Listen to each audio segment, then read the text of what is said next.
I don't think anything's impossible. I just don't think we've figured it out yet. And so I had an idea. If I could get the muscles to stay relaxed, it would help the structure of the body be stable.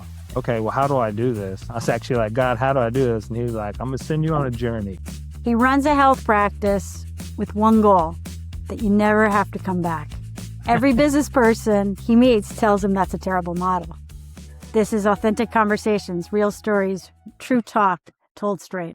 Welcome. I'm Deanna Brown. And I'm Jeffrey Davis. Today, we're in the Texas Hill Country with Brian Burzynski, founder of Intelligent Threads and the developer of Synergy Release Method. Brian has spent more than 2 decades getting muscles to let go with his hands. Then 15 more years later, figuring out how to put that same signal into clothing. Along the way, he got scammed, got humbled, and had to become the CEO of a company he only ever wanted to be a scientist for. If you've ever believed in something before the rest of the world caught up, this one's for you. Brian, welcome. How's it going? Thanks for having me. Absolutely. So I'm curious, maybe you can take us back to the basketball injury and the moment one adjustment changed everything for you. What did that crack open for you at 21? If I can use a vet Cairo joke. I liked it. It was good. Yeah. I'll just jump right into it. When I was a senior in high school, I hurt myself. It just wasn't getting any better. And I saw a gentleman who got my overall structure in the proper position. And when he did, everything got better pretty much instantaneously. I think the injury I had was already healed at that point, but my overall structure wasn't back to its right position. And I was just sitting there compensating. And I was just fascinated and awed by it. So I'm kind of over curious. I was like, how do you do this? And he started showing me. And eventually he's like, hey, why don't you work with me? I go, okay. There you go. Brian, it took 15 years to build the tech and still even longer to get it into the clothing. What kept you in it through that decade plus? I don't think anything's impossible. I just don't think we've figured it out yet. And so I had an idea. If I could get the muscles to stay relaxed, it would help the structure of the body be stable. Okay, well, how do I do this? I was actually like, God, how do I do this? And he was like, I'm going to send you on a journy. I was about 21 at the time, and about a week later, I thought, I wonder if I'm still on my journey. At 21, you don't know anything, right? Yeah. And I just kept learning and meeting different people with different concepts and ideas. Lord just kept showing me stuff, and we started figuring out how the structure actually worked, how the muscles worked. And then I sketched out different ideas for machines. It was really easy at first because nothing worked. So every idea I had, I was like, that's not it. That's not it. That's not it. Yeah. And then eventually, about 15 years later, I had the aha moment of how to put it all together. So I have a technique called Synergy Release Method. The guy that I work with at first, he helped, or I guess I helped him in the development of it. He passed away about 10 years into that. And it's a technique that balances out your body. The majority of people we see once. We don't see them again. Now, if we do see them again, it's like a year or two down the road. And there are some people that prove me wrong that come back a lot quicker. I work on, like, say, horseshoers or NFL athletes. Both of those guys get hit pretty regularly. And I had some clients before we had the Intelligent Threads products that we could get them to relax, but they wouldn't stay relaxed. And I wanted to overcome that hurdle. And that's the driving factor in Intelligent Threads. Got it. That's fascinating. You've called yourself like scientist, therapist, not necessarily the CEO, at least initially, right? You've tried handing the ship to a few others before you finally stepped in to lead it to yourself. What changed? What did you learn? And what has really fully embodying that role changed in you? I think I'm still changing personally, but I think when I figured out how the Intelligent Threads works and we were able to create a product around it, I knew that it wasn't my ability that did it. It was God's ability that helped me get into that process. And so I just wanted to represent it the best way we could. And I just didn't want to run the company. I wanted to be the scientist and the practitioner behind it. But I felt pretty strongly that I needed to be the one that run it. I feel like that's what God was leading me to. And so I asked one of my friends for help, and he helped me. And then I asked another friend. I met another guy and another guy and another guy. And each time there was different things I gleaned from and learned. But I'm to the point now where I'm the one that has to move forward. Because we've had it for about 10 years, and every time I show somebody the tech, they're blown away by it. Right. But it's like the timing wasn't right until now. Brian, on paper, it seems like you're in the apparel business, right? Because intelligent Correct. threads and so on. But I hear that you're really in the healing space, right? What do you think is in the healing space broadly, just from your vantage point? What do you think are things that consumers don't hear, don't know? What are those stories that outsiders from looking in don't really recognize about the healing space per se? That's a good question. There's a lot of different ways I could go, but I think one of the main things that we see is people are looking for one cause and one effect. Mm-hmm. And I think Western medicine does a really good job. For example, if you get hit with a sledgehammer, say in the knee, then that's a cause that's going to create an effect. But a lot of stuff we see, there's multiple different causes. Right. And then there's different factors that apply to it. We work with the structure of the body. I think structure can be 80% of it or it could be 20% of it. And so I think figuring out all the different facets that it could be, I kind of, in my mind, I have it broken down to 3 different levels. Structure, obviously, detox or toxicity. And that could be, and there's multiple things in there. And then I think emotions, I think stress and emotions and different things in that category, unforgiveness, worthlessness. I think stuff like that can play a big role within the health of your body as well. But in our clinic, we pretty much focus on structure, but sometimes you have to fix the other ones to get the structure to hold, and there's lots of stories on that one. So I'd love to hear a little bit about that, because I think you're spot on with the holistic approach and support of the structure and the body, but it's very rarely just the body, right? Correct. Very rarely. And that you recognize this and both support the structure and use that as an access point to complete the picture is a totally different approach. Everything that you're doing is pretty unprecedented. Both the technology, the way of thinking, the fact that you have a business model built around actually healing somebody in one visit. So I'd love for you to bring some of that further forward so people can see it. Yeah, I don't think I really heal anybody, but if I can get the structure and the environment properly, then the body heals it. I don't think anybody heals it. I think the body heals it. And I like to think like that too, because when I was first starting off, I felt like I was healing everybody and the power was mine, and I had a huge head.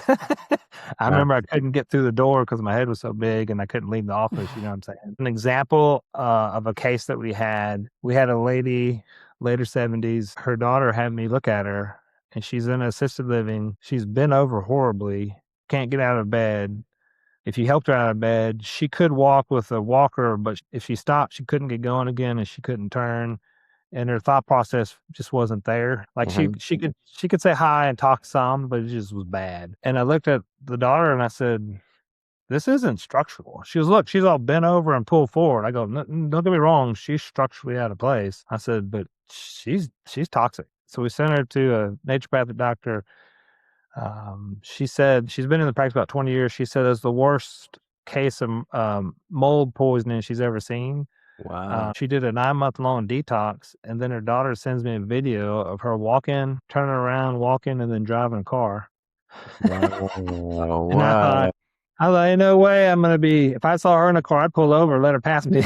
Because when I saw 9 months before that, I saw, no way. And then I was able to get a hold of her after the toxicity allowed the neural network to function properly. Then I could really help her. I believe she lived over 15 more years and had a pretty good quality of life for the most part. They were saying she didn't have much more than a year to live. So that's the nice part. You just got to stay open and think of different categories and assess and apply what makes the most sense. Interesting. So on this business model problem, you invest a lot of money in building your brand and getting people to become aware of you. And then you serve them one and they don't need to come back. How does that sit with you? Is that confusing to you? You're just doing what you're doing, it sounds like. But are there ways of thinking about that business model differently? Or do you think the bulk of the practitioners in the broader healing space just have it wrong? No, like for example, I started learning this when I was, 17, 18 years old. So I just didn't know any difference at first. And we wanted people not to have to come back. It was just ingrained into me from the beginning. But I had a massage therapist that worked in our clinic for a while, and I thought I'd never have a massage therapist in there. In fact, when I first started, people would come into my office and they would say, "Oh, I've been to these chiropractors and doctors or physical therapists or massage therapists or whatever, and they just don't help me." And I didn't think they were any good. I didn't think any of them were any good because everybody that came into my practice, they all complained. Yeah. They all complained about these people. Right. And a couple years into it, this one lady came in and she says, "I love my chiropractor. He's really good, but he just can't seem to help me with this one." And I go, "What do you mean you love your chiropractor?" Now, I've never been to a chiropractor, never been anywhere besides physical therapy. And I'm thinking, "What do you mean you love your chiropractor?" She goes, "Oh, he's helped me tremendously, but he just can't seem to help this one problem we have." Mm. And I said, "Well, that's weird. You're like the first person that's come in that said they love their chiropractor." She goes, "Brian, you're only seeing the people they can't help. All the people they help, you're not seeing because they helped them." And I went, Mm-hmm. "Oh, yeah, that makes sense." So Yeah. Interesting. I was like, and then I got to know some chiropractors, some doctors, some physical therapists, and orthopedics. And those people are just majority. There's always bad ones, but the majority I've had great time getting to know, learning about them. They really genuinely want to help people. Some of them think outside the box, but a lot of them don't, which is fine. If I get in a really bad car wreck and I have problems, I want somebody thinking in the box and putting me back together. I mean, there's Right. absolutely a time and place for it, but there's also a time and place for preventative medicine and other thought processes as well. So I try to Yeah. learn as many different things as I could. So the massage therapist I had in here, all my cases that had watered up fascia, scar tissue, and all that, I would just send them to her, and she would spend a couple of sessions, 3 or 4 sessions, breaking all that up, and then they were better. And I was like, "Oh, this is awesome." I have one guy right now. Not exaggerating, he's had over 100 surgeries. He's my record holder by far. I think 43 was my record holder before that. And guess what? He's got a lot of complications. He's a guy that I see more regularly than not. But one of the main things we have to do is break through all that scar tissue and get the body balanced again. And so to have a massage therapist, someone that can help me with that, and they do that kind of work, even though they come back again and again, I think it's merited and necessary. So, I think there is a time and place for everything. It's just in my mind, I want to get the structure proper as best we can. And then I'm going to teach you how to do different stretches and movements. And that's really why we even came up with our tech. Our intelligent threads helps the body stay correct by releasing the engaged muscles that pull you out of place. If we can keep you right, then you're less likely to have issues structurally. Now, I had a lady one time, I saw her once a year like clockwork. She came in around Christmas every year. She always brought us a gift. That's how I remember this lady. She's a nice lady. She usually brought us cookies, and I like some cookies. So there you go. And one time in July, she came in and something was wrong. She's bent forward. And I said, "What happened?" She goes, "I lost my dog." And I was like, "What? You lost your dog?" She goes, "Yeah, my dog died." And I went, "Okay. Well, I didn't understand it, but she never had kids, so that's her kid." Sure. Yeah. So she's telling me she lost her kid. Yeah. Well, I'd be devastated too. Well, we straightened her up and she goes, "I feel a lot better." A month later, she comes back, she's all out again. And I'm thinking, this is before we had intelligent threads or anything like that. But I'm thinking, what in the world? I see this lady once and she says, "I'm still grieving my dog." And that grieving, that emotions pulled her back out. I said, "Well, ma'am, I'm sorry I didn't get it right the first time." She goes, "No, Brian, you helped me immensely." She goes, "But I'm still in that process." So I worked on her a couple of times over the next couple of months. And finally she came back in. She goes, "Okay, I've dealt with it. Fix me up." So I did. And I go, "How'd you deal with it?" She goes, "I bought another dog." Yeah. And she was able to say goodbye. And then I started seeing her once a year again, like clockwork. And so it was pretty neat to see how the emotions can play a role within the body as well. I think if I owned a restaurant, I'd want you to come back again and again because you have to eat. But anybody in the healthcare industry, we got to do everything we can to help those people. You're trying to give them support, how they can help themselves. My heart is for you not to have to come back. And I think that's where people would say, "Hey, that's a bad business model." I think it's a good business model because guess what? We've never advertised, not one time ever, besides I think one time we sponsored a Little League baseball team or something like that, but that doesn't count. It's all word of mouth. I've been in practice over 25 years. I stay busy. We don't, we're usually a month to 3 months booked out at all times. So That's, I think when you generally trying to help somebody, your heart's in the right position. Well, you can figure out problems that they have that nobody else can. I think you'll see people from all over, and they'll come in happy. well, I would reference you as serving or healing versus selling and booking, right? Yeah, And I think when people talk about business models, they're really with one goal in mind, which is to amass wealth, to make as much money as possible. Whereas you're very much guided by your heart and your head in combination, which is you want to heal and you want to serve. So I think that's been pretty clear in the conversations we've had. We can tell the difference when you eat food or when you eat food that has love in it, yeah, right? It tastes better. And there's a difference between when somebody's setting you up so that you can be healed, but their heart is concerned with your healing correct, versus their bank account. absolutely. Yeah. And it's interesting. Your story about that woman reminds me of this book that we just got, which is Does Your Body Lie? And it talks about emotions and Oh yeah, where they settle. And yeah, I mean, emotions have a significant impact on organs, on vitality, body structure. yep, they can. Yeah. Brian, you've been doing this for 25 years and you took a fair amount of time to get to the wearable. What other times in your journey where there were moments where you either had doubt or you were not clear on whether this was the right way to go? And did you actually ever pivot, move away from the early vision? I mean, when it comes to SRM, I think I was dumb enough because I was young enough where I just Yeah. fit in and started working. And we were so Mm-hmm. busy, we didn't have time to think about a whole lot. It was just that we could instantaneously see people get better and get better and get better. And you knew you were helping them and everybody was happy. With intelligent threads, when I had the aha moment, there was a few more hurdles I had to figure out of how to put it into clothing and different things. And so when I first hit that model, I remember I had it probably about 9 months before I believed it myself. And I did a lot of questioning, like, is this real? Did it help? What's the value of it? How do you explain without telling what you're doing? I remember doing tests on people and seeing the difference every time. And eventually, I took myself out of the equation and brought somebody in to do the testing that we were doing, and they still got the same results. So I said, okay, it's not me. And then, really, the believability, I feel like we were way ahead of our time. I think everybody's starting to catch up a little bit right now. I think the thought process we had in SRM was already a good thought process, Mm-hmm. and my goal is to make something that people can buy one time and last a long time because I love vitamins. I take them all the time. I took them this morning, Yeah. but I got to buy them every month. And Yeah. Right. so I wanted to make something that you can buy one time, utilize it, that would be very effective in not masking anything, but correcting structural imbalance when it comes to the muscle platform. I mean, it worked.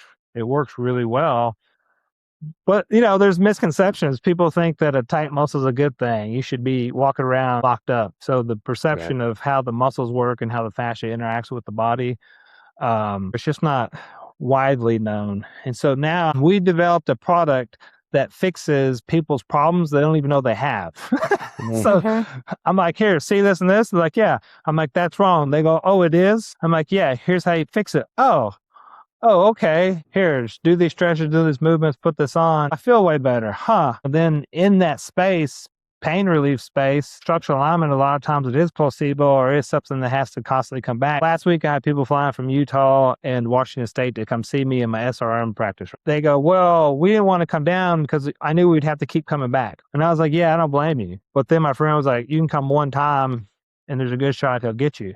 And they were like, okay. And they were hurting bad enough where they came down. And so it's just a misconception about how the body works. I think a lot of people have been burned. Most people come into my clinic, they go, I've tried everything. And then I ask them, I said, Mm-hmm. what have you tried? And some of them have tried all the allopathic stuff. Mhm. Some people have only tried Eastern medicine stuff. Some people just tried a vitamin one time and it didn't take their pain away. So it's Right. how the people think, the conception of it. And then the way we think is just, I think, differently than most people. And then our shirt actually solves root cause issues structurally, but I have to sit there and explain how the muscles interact and form and work. And then people start to understand. So it was a huge educational process for people to understand it. But we have one of the coolest things out there that will help you. You just have to walk people through it. And so the educational aspect, I think that's our biggest goal actually, is to help people understand their own body. And then you see the light bulbs turn on. Oh, you mean that's connected to that. And that's why if I rub over here, it won't work. I have to get this to let go to let this let go. Yep. Right. Exactly. Cause and effect is definitely a key factor we teach all. Yeah, I mean, that's the phrase that comes to mind listening to you is that normal doesn't necessarily mean healthy, right? Yeah. So people are walking along, think, oh, this is how my body normally feels. And so they adjust and think that that's the way it's supposed to be and live with whatever it is. And they haven't experienced healthy in alignment. Right. And so they've lost touch of what that feels like. It seems like there's not many people that are actually doing what you're doing with the methodology, correct? There's only a couple? Yeah, 3 people. Yeah. At this point. So it almost is, because it's so effective, it almost seems like having some way of teaching other people to do this. There's obviously a need for what you're doing. 100%. Yeah. There's some other therapies out there that are really good too. I'm not trying to knock anybody else. There's a lot of good stuff out there. It's just the way that we look at the body and our approaches are, I think, a little bit different than most. So. Brian, what's next for SRM and for Intelligent Threads? What are you working on? What's the next problem you're trying to solve? I'm trying to solve about 20 different problems right now. What are you talking about? I think for SRM, we just need to train some more people, but I need to streamline the process. And we need to make a syllabus, write a book, get the thought process out there. I'm starting to think podcasts are really good because we can educate, but then also maybe writing a book, and just the thought process of it. Intelligent Threads, we're always working on our tech, making it better. I think with that, we're trying to develop some clothes that are more stylish. We're actually working with different companies and different people to kind of get the word out there at a broader, greater scale and help people. That's kind of our key thing is if we can help you feel better, you're going to tell a lot of people. I still think word of mouth marketing is the best way to go. And so we're building campaigns around getting different people to share their stories about how good they feel so we can help more people. That's awesome. Cool. Brian, thank you. That was exactly the kind of conversation we set out to have with you, and we're pleased that you joined us. Brian, really appreciate the information and the picture of your journey and what you're doing in the world. There needs to be more of it, and you've found one way to help that energy of what you're putting into healing people on a localized level further out, and I think that's brilliant. Great. Thank you. Check in with Brian on our show notes. We'll have more information and links to his business there. If you enjoyed this, share this with one other person and give us suggestions for new guests to have, people in the world that are willing to tell their stories and shoot straight. So again, Brian, thank you so much for your journey. Appreciate it. Yeah, thank you. All right, Brian. Thank you very much. Appreciate it.